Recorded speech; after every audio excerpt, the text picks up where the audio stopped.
Buenas tardes.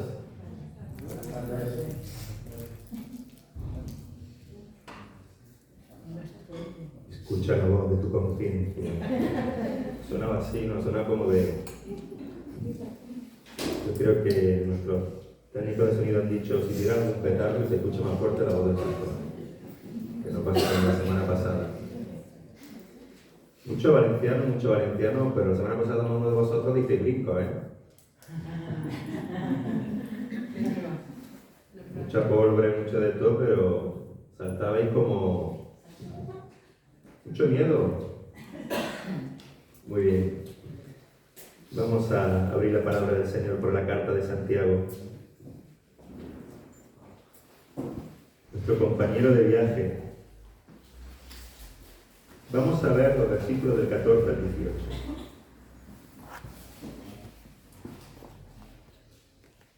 Santiago capítulo 3.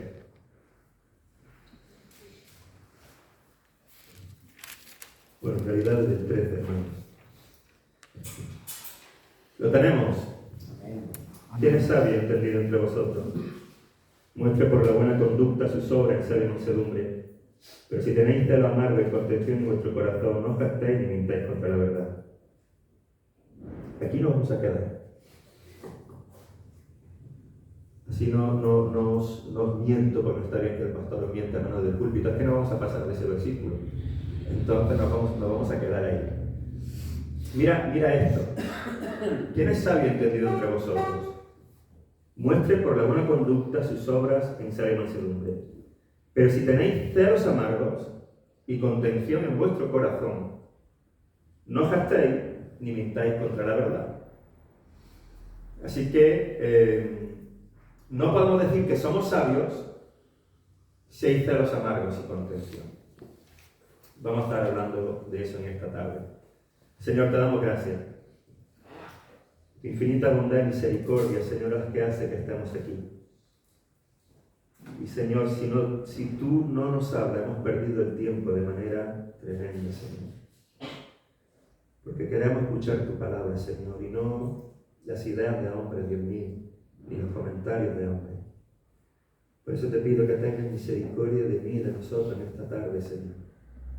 Y que seas tu Espíritu Santo, trayendo gracia a este tiempo, Señor, y abriendo nuestros corazones, que tu palabra nos hable, Señor. En el bendito nombre de Jesús. Amén. Hay dos cosas que no debemos de olvidar en todo, desde que estamos viendo la carta de Santiago, hermano. Nunca debemos de perder de vista dos cosas, siempre las tenemos que tener presentes. La primera es que Santiago se dirige a una mentalidad judía. Esto nunca debemos de perderlo de vista cuando estamos viendo la carta, hermanos.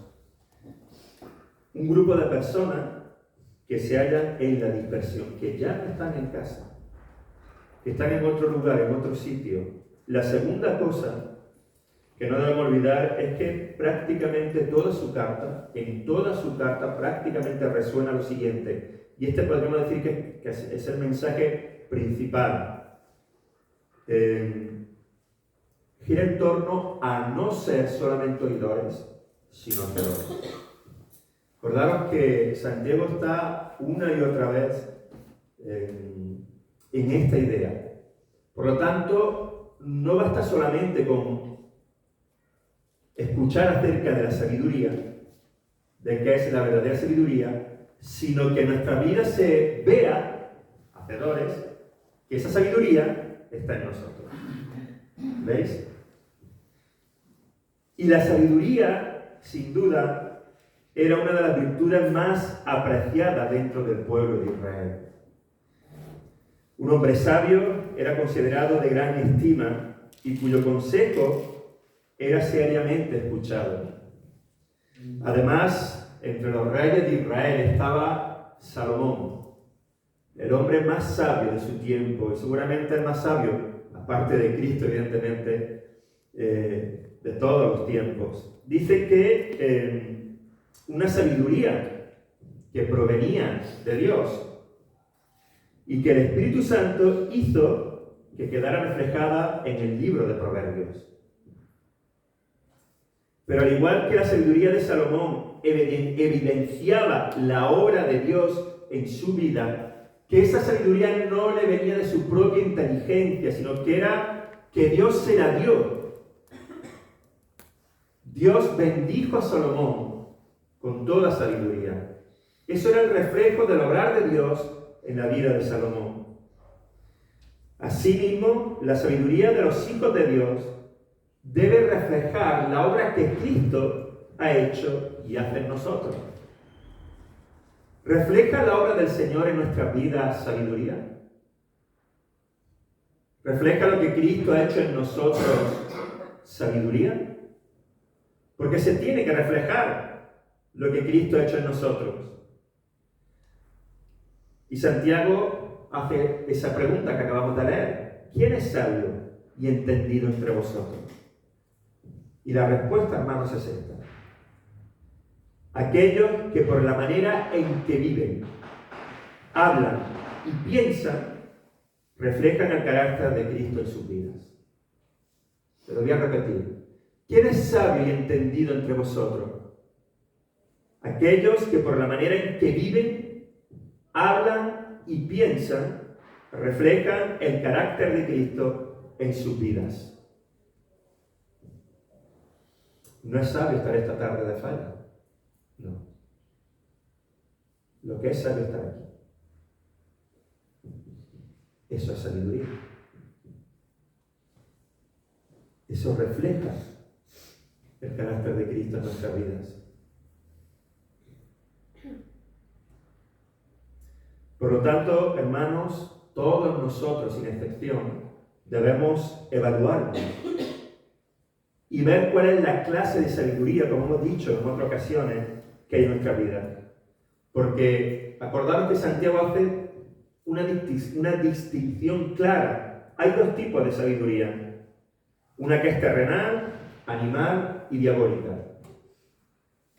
Una y otra que es celestial. Así que nosotros tenemos que preguntarnos y pedirle al Señor que nos muestre qué clase de sabiduría es la que está en nuestra vida. Si la animal, terrenal o diabólica, o aquella que es celestial. Y Santiago, a partir de estos versículos, a partir del versículo 14, va a dar ciertos rasgos del carácter que nos muestra si atesoramos una u otra sabiduría. Ahora Santiago va a decir, pero si vosotros, sin embargo, si vosotros, y dependiendo de ese si vosotros, ahí nosotros podemos ver si la sabiduría que hay en nuestros corazones y en nuestras vidas es o terrenal o diabólica, o del cielo, o celestial, o del mundo, o del Señor.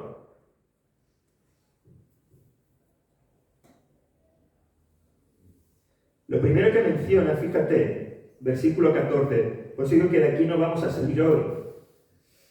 Pero si tenéis celos amargos y contención en vuestro corazón, no jactéis, ni mintáis a la verdad, ni mintáis contra la verdad. Lo primero que menciona son los celos amargos.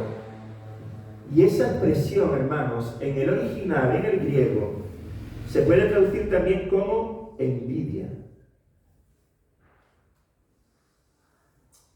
Yo me pregunto, ¿qué podría levantar la envidia en medio de un grupo de personas que están en la dispersión y que forman parte de la iglesia del Señor? ¿Qué puede despertar la envidia en medio de la iglesia del Señor? En medio de nosotros. Y tú puedes decir, hombre, eso en la iglesia del Señor no se da. Mira, lo primero es importante que entendamos que ninguno de nosotros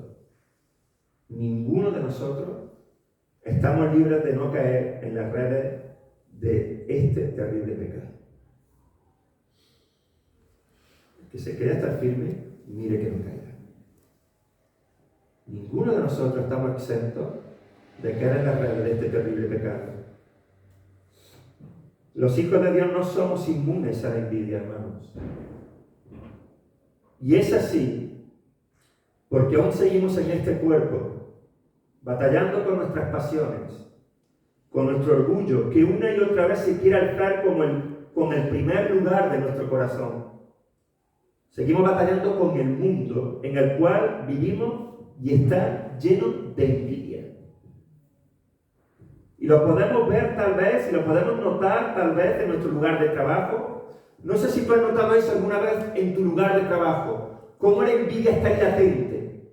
En las universidades, en los institutos, en el vecindario, en el grupo de padres del colegio. Conversaciones de uno hablando acerca de otros.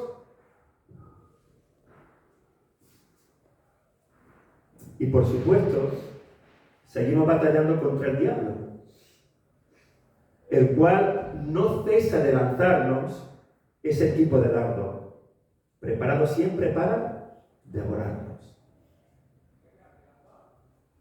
Sea astuto, porque el diablo quiere acabar con tu vida y arruinar tu familia. Y va a usar todos los dardos que considere para hacerlo. Todos. Y no va a tener misericordia ninguna. Así que nosotros no estamos exentos de esto, hermanos, de caer en este terrible pecado. Y quiero que veamos a través de la palabra cómo la envidia puede anidar en nosotros. Porque si en nosotros hay celo amargos, entonces no hay sabiduría del Señor. Y tenemos que mirar, Señor, ¿se está dando esto en mí? ¿Estoy ahí a punto de que esto asalte mi corazón? Yo puedo tener envidia por la prosperidad de mi semejante, de mi prójimo, de mi vecino, de alguien que conozca. Santiago está escribiendo a creyentes judíos que seguramente por motivos de la persecución han tenido que salir de su tierra, dejar el hogar de toda su vida e irse a vivir no solo a un lugar totalmente diferente, sino también a una cultura totalmente diferente. A que eso a muchos de vosotros suena. Tal vez no por la persecución, o tal vez sí. Pero tal vez por otras cuestiones de la vida o por otras circunstancias, hemos tenido que dejar todo lo que conocíamos, irnos a otro sitio, a otro lugar, empezar de cero. Comenzar nuevamente. Tal vez hayan dejado atrás a estos hermanos a los cuales escribe Santiago buenas casas, buenos trabajos, buenos amigos, buenas carreras. ¿Recuerdan cómo era su vida antes? La comparan con la de ahora y tal vez pueda brotar en sus corazones la semilla de la envidia.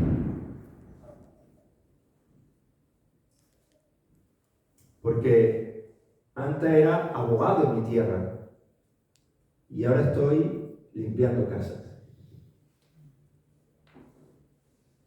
Porque antes, pero ahora. Y tal vez la semilla de la envidia pueda brotar. O tal vez la semilla de la envidia pueda brotar mirando a aquellos que han dejado todo y prosperan, y los que están aquí de toda la vida siguen peleando. ¿Entendéis lo que digo? Y puede brotar la semilla de la envidia por eso. Y frases como vienen de fuera, mira, lo tienen todo. Y yo sigo aquí, ¡pum! Ahí está.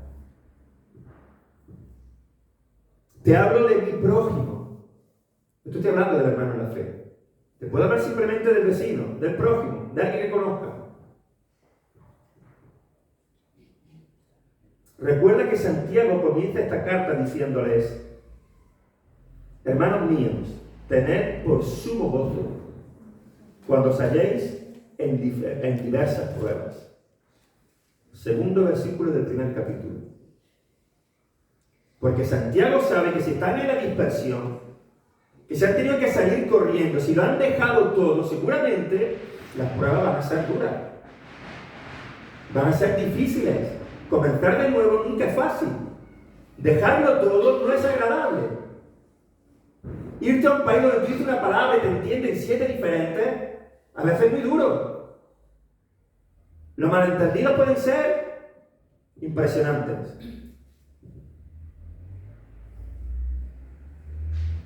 Las situaciones adversas que vivimos, las dificultades que nos sobrevienen, pudieran hacernos envidiar la mejor situación de nuestros semejantes. Algo así es lo que le ocurrió al salmista, tal y como lo refleja el Salmo 73, versículo 3. Mira lo que dice. Buscadlo, hermanos.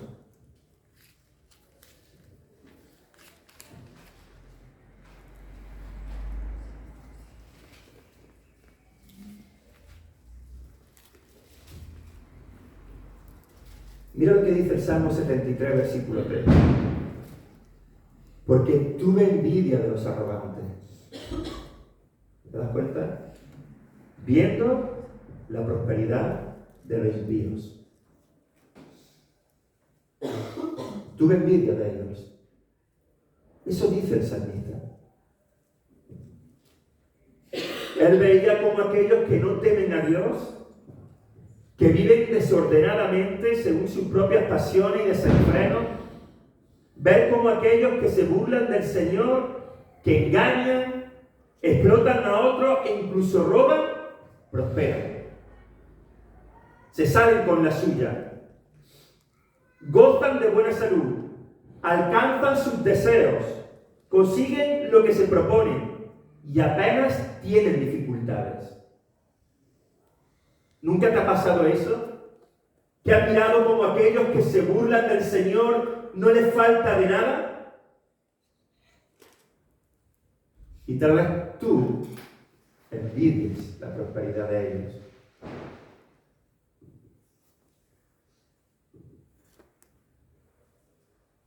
Todo eso puede hacer que nuestro corazón, como dice el salmista, un versículo antes, se deslice y nuestros pasos resbalen. En cuanto a mí, dice el salmista, casi se deslizaron mis pies, por poco resbalaron mis pasos. Estuve a esto, dice el salmista, me faltó lo justo para deslizarme por el camino.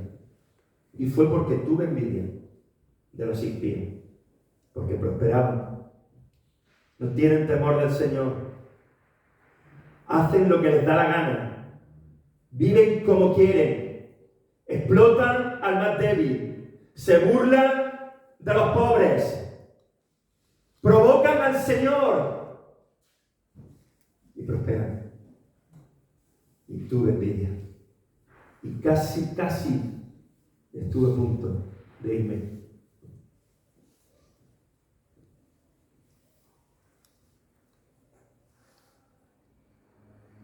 Ahora, mira lo que dice el versículo 17 de ese Salmo 73.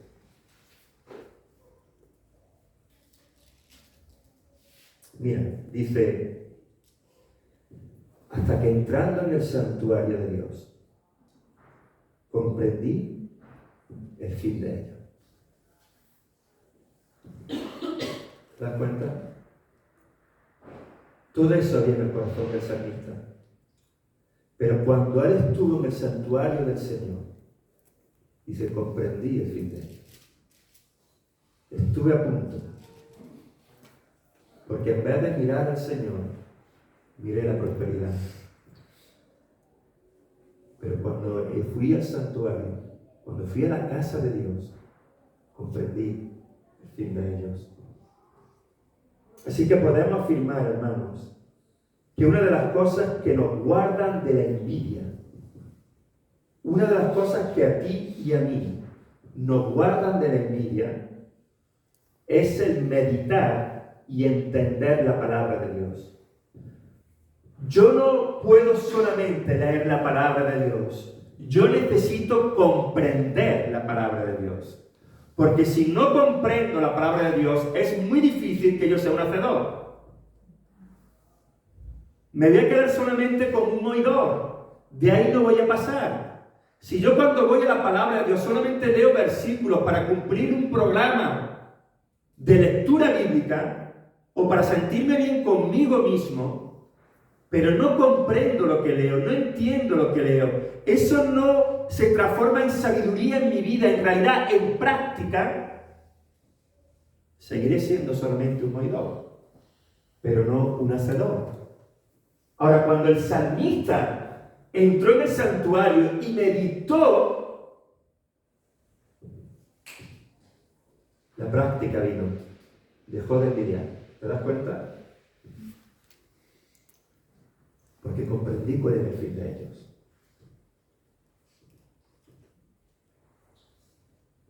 Porque la palabra nos muestra cuál es el fin, el final de los que, aunque teniendo todo lo material que este mundo puede dar y disfrutando cada día de su vida, de todos los que le rodean, el final de ellos es el más terrible que pueda haber sobre la vida de una persona, que no es otro que el infierno y la desesperación eterna. Ese es el fin de todos los que no aman a Dios, de todos los que no son hijos e hijas de Dios, de todos los que no han confesado a Jesucristo como el Señor y Salvador de su vida, de todos los que no han nacido de nuevo, de todos aquellos sobre los cuales la sangre de Cristo no ha sido rociada. El fin de ellos es el infierno eterno y la desesperación eterna. Por poco resbalan mis pies, porque vi cómo prosperaban, hasta que entendí cuál era el fin de ellos.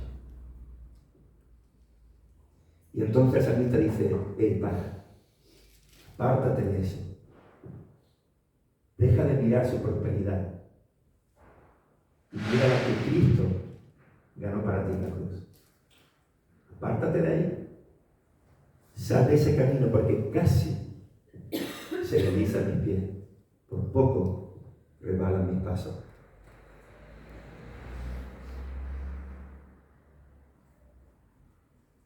Qué necio, hermanos.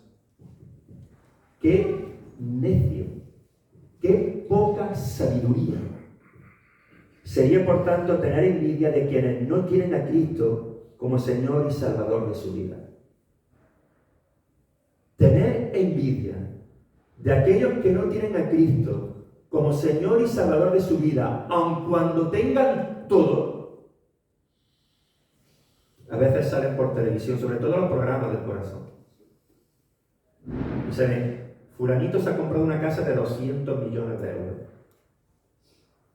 Y ves un pedazo de mansión, con piscina de estas sin fin, con que da a la playa directamente, con aguas cristalinas, con una cama de 4x4, y tu corazón dice: qué bien vive. Y a veces dices: ¿quién pudiera? Y ahí ves, ahí enseguida, hermano, si Dios te lo da, disfrútalo y me invita. No te lo quedes solo para ti, hermano, no seas egoísta. Comparte. Si Dios te lo da, si Él quiere dártelo, disfrútalo, pero no lo envidies.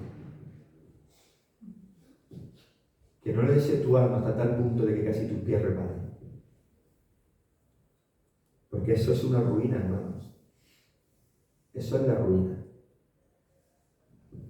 Repito, qué poca sabiduría, qué necedad sería, por tanto, tener envidia de quienes no tienen a Cristo como Señor y Salvador de su vida, de quienes se tendrán que presentar en el día del juicio delante de Dios Padre sin la justicia de Cristo. ¿Tú sabes lo que es eso?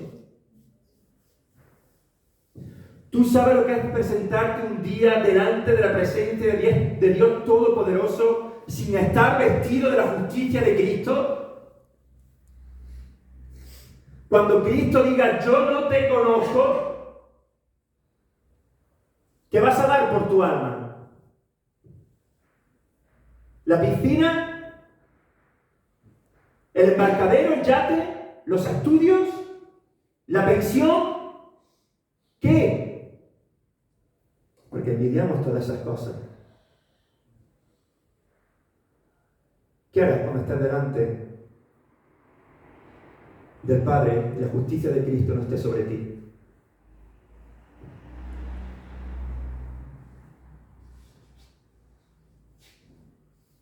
Sin el perdón de pecado y sin la reconciliación con el Padre. Porque todos los que no tienen a Cristo como Señor y Salvador de su vida, los que no han nacido de nuevo, se presentarán delante de Dios Padre sin ser reconciliados. Sin el perdón de pecado, sin la justicia de Cristo sobre su vida. ¿Cómo podrá ninguno de estos sostenerse en el día de la ira delante de Dios Todopoderoso? ¿Cómo? ¿Cómo se mantendrán en pie en el día de la ira? ¿A qué se agarrarán? ¿En qué confiarán? ¿Dónde estará su seguridad? Entiendo al salmista hasta que comprendí cuál es el fin de ello. No hay paz para los impíos. Dios no dará por inocente al culpable.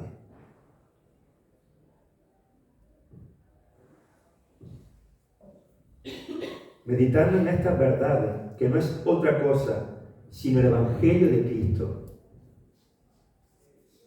nos damos cuenta, hermanos, que nuestra herencia es incorruptible.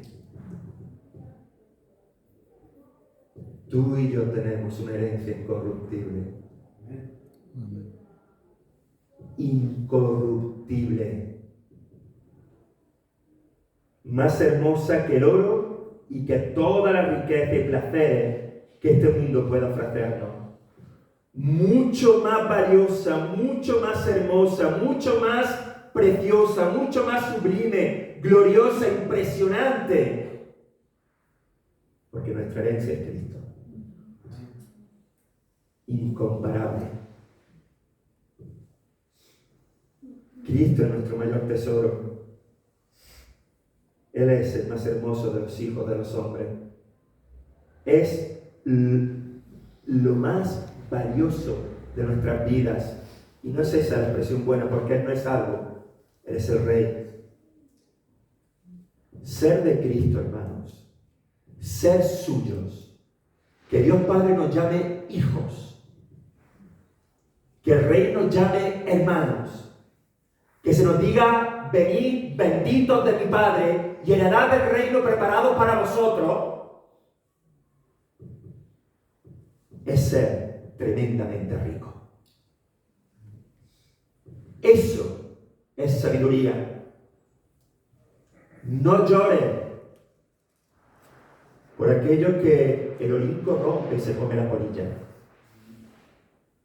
Llora y lloremos por más de Él, por más de su Espíritu Santo en nosotros, por conocerle más, porque un día se abrirá el libro y mi nombre y el tuyo estarán ahí. No importa si no está en los mejores clubs, no importa si está en este sitio o en el otro, no importa si no está en la tarjeta de crédito, donde tiene que importar que esté en el libro de la vida. Amén. Ahí. Y si está, tú y yo somos los más ricos del mundo. Amén. Somos un pueblo con la mejor y mayor herencia que jamás podamos tener. Pero cuidado, porque yo puedo envidiar la prosperidad del prójimo. Así que cuando eso ocurra, vamos a la casa. Vamos al santuario. Vamos a la casa de Dios con la familia de Dios. A que nos hablen de las cosas de Dios. Para que nuestros corazones mediten en la herencia que mi Padre nos ha dado. Para que no nos reparen.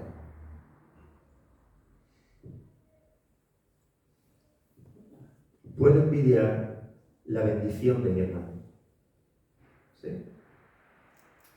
Puedo envidiar la prosperidad del prójimo y puedo envidiar la bendición de mi hermano. Al igual que podemos tener envidia de la prosperidad del no creyente, puede ocurrir lo mismo cuando vemos que nuestro hermano en la fe está siendo bendecido por Dios. De una manera diferente a la mía. Tal vez Dios le da a él otras cosas que a mí no le da. Y tal vez mi corazón envidia. No todos teníamos lo que yo tengo para cantar, lo siento.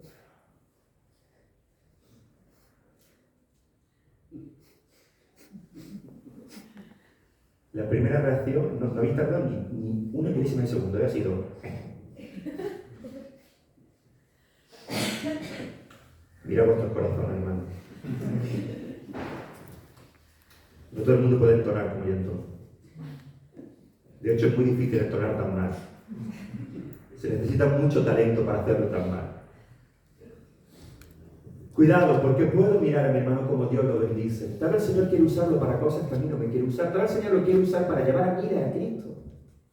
Tal vez el Señor lo quiere usar para que sea un conferenciante por todo el mundo, predicando la palabra del Señor. Tal vez lo quiere usar para escribir libros que bendigan a muchos. Y tal vez yo pensé, ¿yo qué, Señor? A mí incluso me cuesta escribir y leer. Voy a hacer un trabajo y me cuesta la misma vida. Y tal vez mi corazón pueda anidar envidia. Cuidado. Mira, aquella que iba a ser madre de pueblos, tuvo envidia de la bendición que Dios otorgaba a su hermana. Dice así el texto. Viendo Raquel que no daba hijos a Jacob, tuvo envidia de su hermana. Raquel, la que iba a ser madre de pueblos, tuvo envidia de Lea. Y decía a Jacob, dame hijos, o si no, me muero. ¿Y si Dios no te quiere dar hijos?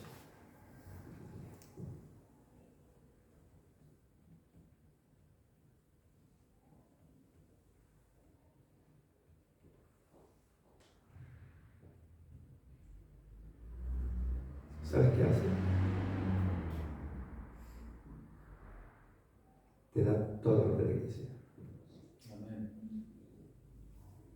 Y más. Nosotros hemos tenido el fin de semana 4 hijos. Hemos sido familia numerosa el fin de semana. Y lo hemos pasado pipa. Y lo mejor es que yo no tengo que dar ni un biberón. No me tengo que despertar por las noches para darle biberón. Eso sí que es malo. Eso hace el Señor. Te da hijos e hijas por todos lados. Pero ¿y si Él no quiere? ¿Y si Él no quiere que te cases? Y Raquel tuvo envidia de Lea, porque ella no podía tener hijos. Hay 2 circunstancias muy importantes en la época de Raquel que se unen ahí. Por un lado, el pensamiento de que cuando una mujer no tenía hijos, eso era señal de que Dios no la había bendecido. Algo tenía Dios con esa persona. Algo había en esa mujer por la cual Dios no le daba hijos. Y ese pensamiento estaba ahí. Lo otro era que cuanto más hijos le dieras a tu esposo, aparte de que era una señal de la bendición de Dios, más feliz lo harías y más te querría. Porque en aquellos tiempos, el número de hijos, hermanos, era también el número de la seguridad de una familia. Porque todos vivían juntos, cada uno en sus tiendas, pero juntos. Varias generaciones convivían juntos. Y la familia era fuerte, no solo para trabajar también, sino para el cuidado de la propia familia. Y luego además, tu nombre tenía que ser traspasado, el apellido era muy importante. Es decir, el nombre tenía que tener una continuidad. Y eso era muy importante.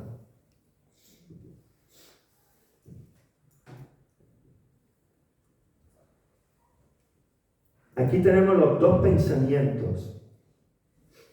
Tanto en Lea, la cual pensaba que al darle hijos a Jacob, le amaría más, porque Lea una y otra vez repite, ahora sí que me amará, porque ya le he dado hasta 3 hijos. ¿Ves?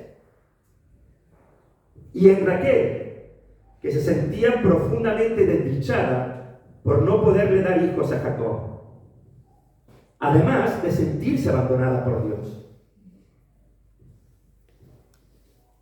Ambos deseos eran buenos. Ambos deseos eran lícitos. Estaban bien delante del Señor. El de Lea, que su esposo la amase, eso es lícito. Eso es bueno. Eso es justo. Eso es honesto. Eso está bien. Toda esposa quiere que su esposo la ame. Y eso es como debe de ser. Y el de Raquel, que pudiera tener hijos de Jacob. Y también ese deseo es bueno, es santo, es justo. Tener hijos juntos. El problema es que esos buenos deseos llegaron a convertirse en ídolos en sus corazones.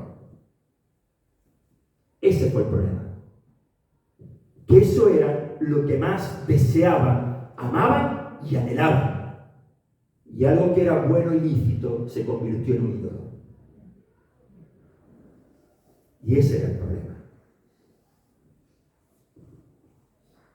Cuando algo que es lícito se convierte en un ídolo, mi corazón y mi mente no encuentran reposo hasta que obtengo aquello que idolatro. Y por eso tienes a mujeres y familias y hombres destrozados porque no tienen hijos en ese caso, o porque no tienen esto, o porque no tienen aquello, o porque perdieron esto, o porque perdieron aquello, porque lo idolatrizaron. Y cuando se perdió o no se tiene, se desesperaron. No hay paz, porque lo que más ama su corazón no logran alcanzarlo.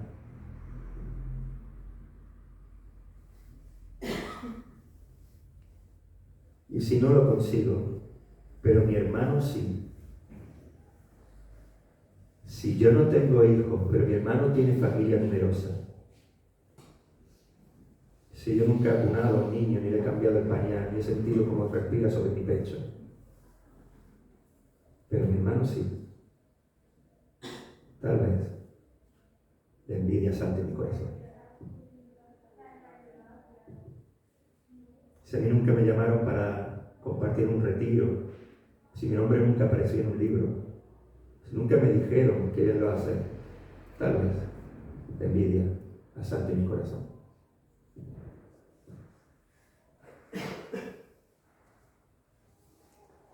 Envidio lo que para mí es lo más importante.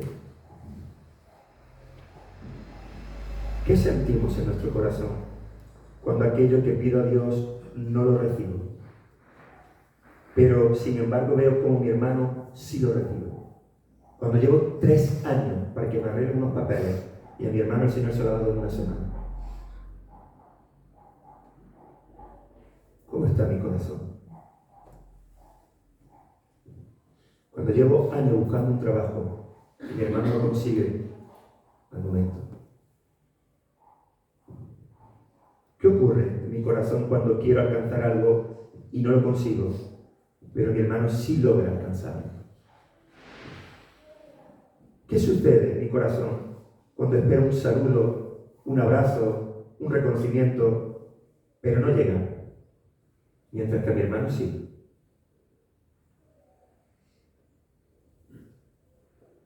Cuidado, hermano, en lo que pienso en esos momentos, porque ahí está Satanás. susurrándote al oído que Dios no te ama. Es lo que pensaba Raquel. ¿Te das cuenta? Dios no me da hijo, Dios no me debe de amar. Yo no recibo abrazos, Dios no me debe de amar. Yo no recibo, Dios no me debe de amar. Y ahí está Satanás susurrándotelo. Es que a ti Dios no te ama. Otra vez te diga, es que a ti Dios te ama menos que a este. Otra vez te susurré, es que el pastor te ama a ti menos que a aquel que habla más con él que contigo.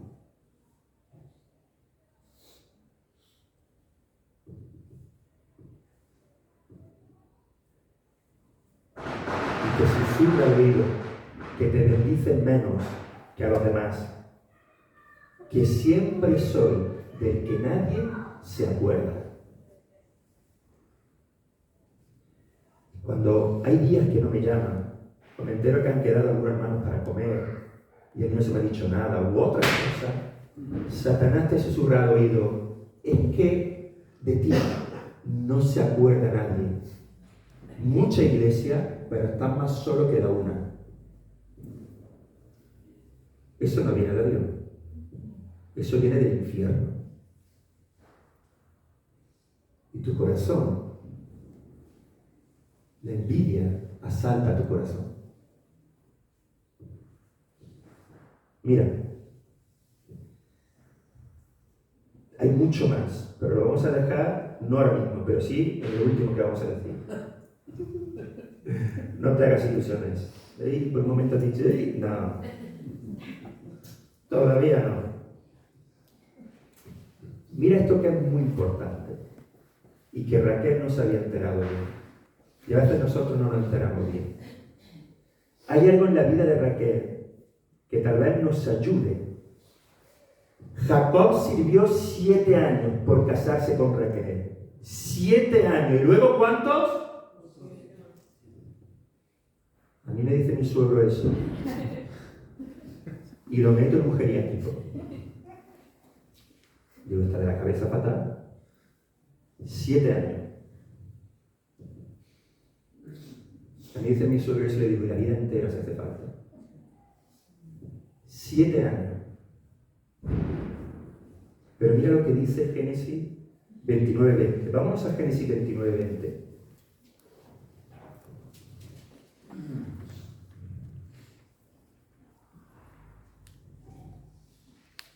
Génesis 29:20.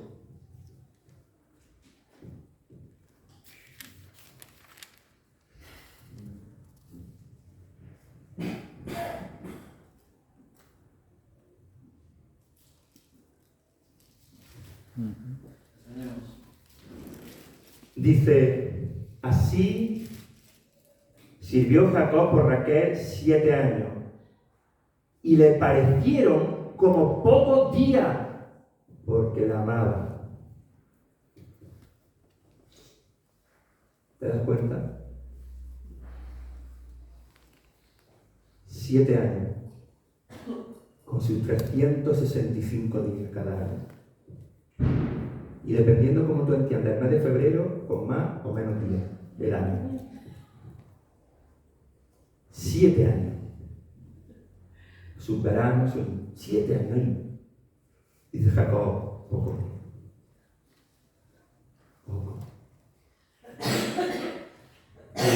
Porque miraba a Raquel y la amaba. Jacob amó a Raquel desde el primer momento. Jacob amó a Raquel desde el primer momento.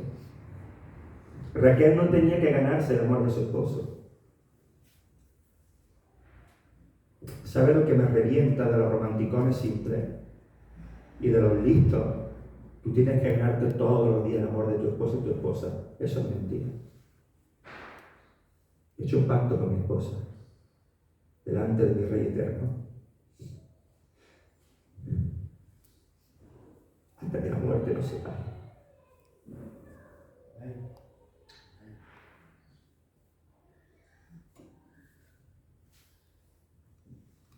Así es como me ama Dios. No se tiene que ganar mi amor. Lo tiene desde el primer día. Tal vez sí hay que mostrarlo más. Tal vez sí sea que tiene que ser un poquito más evidente. Pero no tiene que ganarse. Ya lo tiene. Y eso es lo que Raquel no entendió. Lo tuvo desde el primer momento. Con hijos o sin hijos. Por eso Jacob le dice, no te soy yo mejor que 10 hijos. El problema es que Raquel tenía un ídolo. Raquel no tenía que ganarse el amor de su esposo. Siempre lo tuvo con ella. No importa si no podía tener hijos. Jacob la amaba más que a ninguna otra mujer.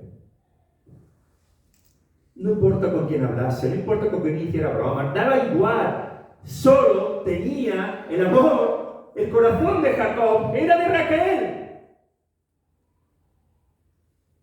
Lo tuvo siempre.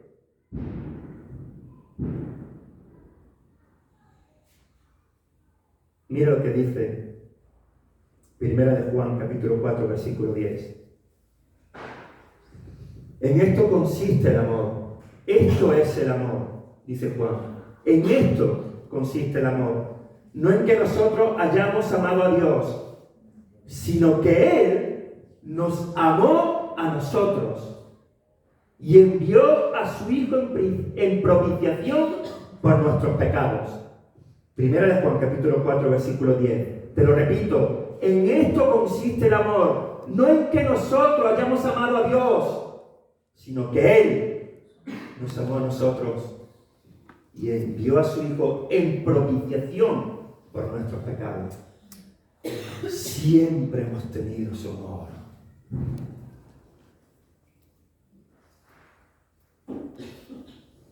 Siempre. Cuando Dios vio nuestro pecado, nuestra inmundicia, nuestra maldad y rebeldía, nuestra ceguera y esclavitud, nuestra desolación y miseria, lo que hizo fue amarnos. Eso fue lo que hizo. Amarnos. Y en ese amor que sobrepasa todo entendimiento y que supera todo lo conocible, hizo que enviara a su Hijo a morir por nosotros. Nos amó y lo demostró. Envió a su Hijo a morir por nosotros. El justo por los injustos.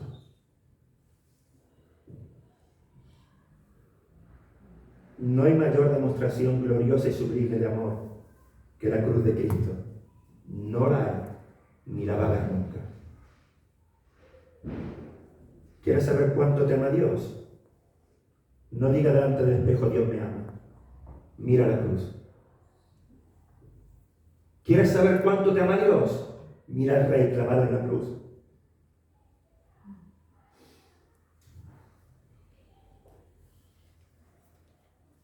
Míralo con la corona de espinas, siendo azotado. Si me miro a mí mismo, si te miras a ti misma, no vas a encontrar nada. No valemos tanto, hermanos. No. Pero si miras a Cristo, no encontrarás jamás mayor amor que ese. No jamás, sino jamás. Si miras a Cristo, no vas a encontrar jamás mayor amor que ese en la vida.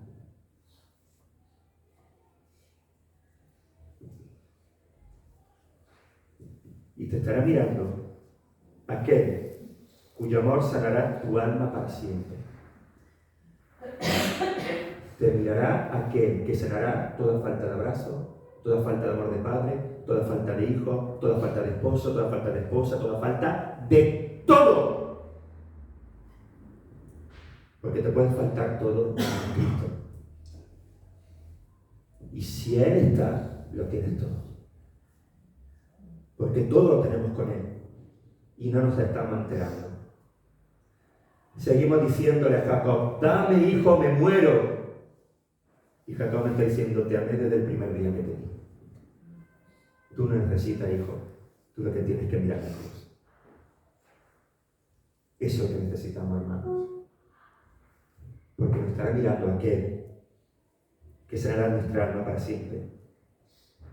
¿No te has dado cuenta que Dios te ha amado siempre? ¿No te enteras que Dios te ha amado siempre? Te está amando ahora, en este mismo momento. Aquí, Él nos sigue amando. Y cuando vayamos a casa nos seguirá amando. Y cuando estemos esta noche durmiendo nos seguirá amando. Y cuando despertemos nos seguirá amando. Y cuando este mundo se vaya al garete, Él nos seguirá amando. Y nosotros seguimos pidiendo hijos. Envidiando lo que tiene mi hermano. Porque me dejó de hacer, o no me dio, o yo no tengo. Cuando lo tengo todo. Qué triste es tenerlo todo y sentirse pobre. Cuando hemos sido ricos desde el primer momento que Cristo nos dio. Y no nos enteramos.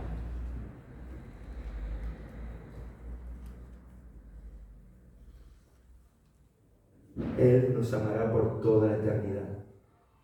Por toda la eternidad. Al igual que Raquel siempre tuvo el amor de Jacob, tú y yo siempre hemos tenido el amor de Dios. Él no te ama menos porque no recibas lo que pides. No.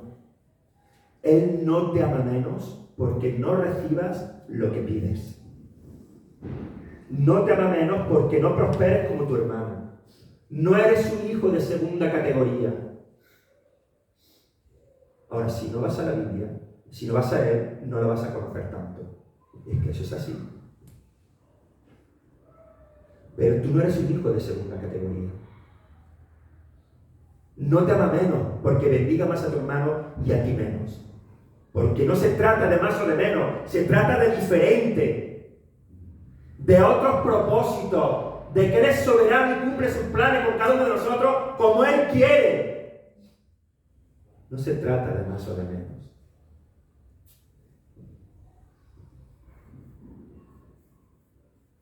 No te ama menos porque no te conceda hijos o el casarte. No te ama menos porque tú estés enfermo y tu hermano goce de una salud estupenda. No te ama menos.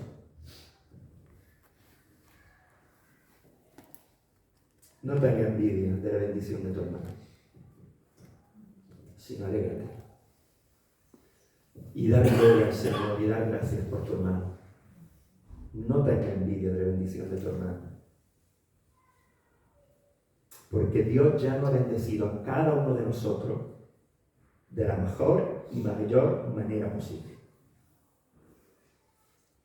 Todos hemos sido ya bendecidos hasta lo sumo. Porque Él envió a su Hijo por ti y por mí. Amén. Que Él quiera que unos prediquen a miles y otro esté solamente arreglando cables, no significa que sea más ni menos. No te ama más ni menos, porque ya te amó como más no se puede. A todos, enviando a su Hijo a morir por nosotros. Por nuestros pecados y darnos salvación eterna.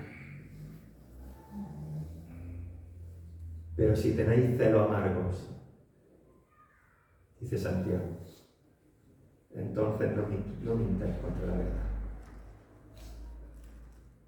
Eso no es sabiduría. ¿Qué más, hermano, nos puede llevar a la envidia? La semana que viene, si Dios quiere. No pidas hijos. Mira la cruz, porque Él ya te ama, porque Dios no te ama.